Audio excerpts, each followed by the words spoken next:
Halo teman-teman, selamat datang di TPDpedia, partner setia belajarmu. Saking setianya, kita selalu hadir nemenin momen-momen belajar teman-teman dalam persiapan ujian kompetensi di tahun ini. Kita hadir 3 kali seminggu ya teman-teman, di setiap hari Senin, Rabu, dan Jumat. Hari ini kita sudah memasuki episode ke berapa? 45. Yeay, selamat buat kita semua ya, karena sudah belajar sampai sejauh ini. Oke teman-teman, untuk episode ke-45 ini kita akan membahas area kompetensi pengelolaan pelayanan dan mutu produk darah dengan subkompetensinya yaitu mengelola mutu produk darah. Seperti biasa teman-teman, akan ada 3 soal yang kita bahas hari ini. Setiap soal akan diberi waktu mengerjakan atau waktu berlatih selama 1 menit. Jangan skip part ini ya, jadi tetap mengerjakan teman-teman sebagai budaya gitu ya, supaya teman-teman bisa semakin terbiasa untuk mengerjakan soal ujian kompetensi bidang teknologi bank darah ini. Dan jika teman-teman berkenan, boleh loh menuliskan jawaban teman-teman di kolom komentar. Oke, sudah siap teman-teman? Silahkan mulai mengerjakan 3 soal latihan hari ini.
Yes, selamat teman-teman sudah berhasil mengerjakan 3 soal latihan kita pada hari ini.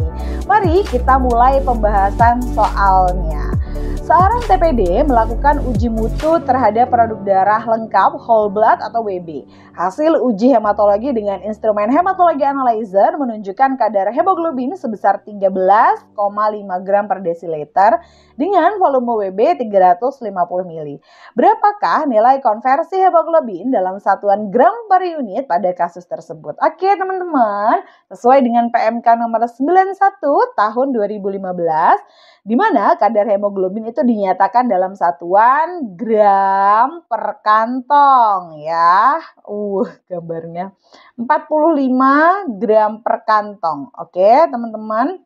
Nah, sedangkan output yang dihasilkan oleh hematologi analyzer itu dalam satuan gram tapi per desiliter bukan per kantong. Oleh karena itu kita perlu mengkonversinya ya teman-teman. Nah gimana sih rumus konversinya? Jadi ini adalah rumus konversinya.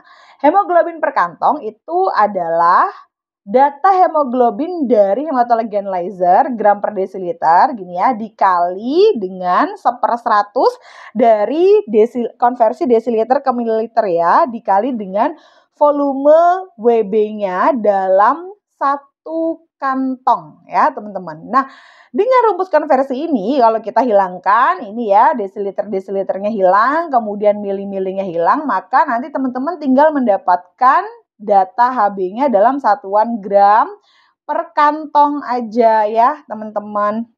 Oke, kita langsung masukin datanya. Ini adalah datanya. Hemoglobin per kantong. Jadi masukin data yang dari HA ya teman-teman. 13,5 gram per desiliter masuk. Kemudian ini adalah data konversinya. 1 desiliter gitu ya setara dengan, ini mililiter. Ya, tipe teman-teman mohon maaf. Jadi teman-teman bisa cek ulang dengan tangga satuan ya. Kalau di sini ada mililiter, ini ada sentiliter, ini desiliter. 1 desiliter itu turun 2 kali ya teman-teman, berarti setara dengan 100 mililiter. Sudah tepat ya ini teman-teman. Nah, nanti tinggal masukin saja datanya. Maka kita akan dapat HB per kantongnya 47,25 gram yang D jawabannya. Atau teman-teman juga bisa langsung gunakan cara cepat di mana di sini kan untuk data output HA itu 13,5 gram per desiliter, 13,5 gram per desiliter, sedangkan kantongnya 350 ml. Ya sudah langsung aja 350 ml per berapa teman-teman kalau mau jadi desiliter berarti dibagi 100 gitu ya. Jadi ini langsung kita dapat 13,5 dikali 3,5 dapat hasilnya nanti 47,25 sama. Gini ya teman-teman, silahkan boleh mencoba dengan metode mana saja yang teman-teman nyaman gitu ya. Ini 1 desiliternya setara dengan 100 ml. Ini ya teman-teman. Oke. Itu soal nomor 1, kita berpindah sekarang ke pembahasan soal nomor 2. Seorang TPD melakukan uji mutu terhadap produk darah whole blood, WB ya. Hasil uji fisik menunjukkan kadar hemolisisnya, derajat hemolisisnya 0,7% dan saat ditimbang diperoleh data kantong isi 375,5 gram dengan berat kantong kosong 30 gram. Berapa volume WB pada kasus tersebut jika diketahui massa jenis dari produk WB-nya 1,055 gram per mililiter. Jadi kalau kita harus konversi ya dari massa ke volume, kita butuh bantuan massa jenis ya teman-teman. Kenapa? Karena massa jenis itu adalah massa benda dibagi dengan volumenya. Artinya kalau ditanyakan berapa banyaknya volume, kita bisa dapat volume itu adalah massa zat itu per massa jenisnya. Jadi massa jenis di sini pentingnya untuk diketahui. Oke, kita lihat ini adalah rumusnya. Massa darah per rho ini adalah massa jenis ya, teman-teman. Nah, kita langsung masukkan informasi. Massa darah itu adalah massa kantong isi dikurangi kantong kosong. Berarti 375,5 dikurangi 30 ya teman-teman. Kemudian dibagi dengan massa jenis 1,055. Jadi yang atas ini adalah massa darahnya. Massa darah, kemudian yang di bawah ini adalah massa jenis darahnya. Nanti kita dapatkan volume darahnya, ini tentu volumenya si WB ya, volume darah WB sebesar 327,49. Teman-teman nanti bisa menggunakan fitur kalkulator ya untuk soal tipe perhitungan seperti ini. Nah, kemudian pembahasan soal yang ketiga. Seorang TPD akan melakukan uji mutu trombosit concentrate atau TC ya. Saat akan memilih sampel TC, teknisi tersebut menemukan produk TC dengan kondisi kantong menggembung ya, tidak seperti biasanya kantongnya menggebung, teman-teman. Terus warnanya lebih kecoklatan dibandingkan produk TC di kantong lainnya.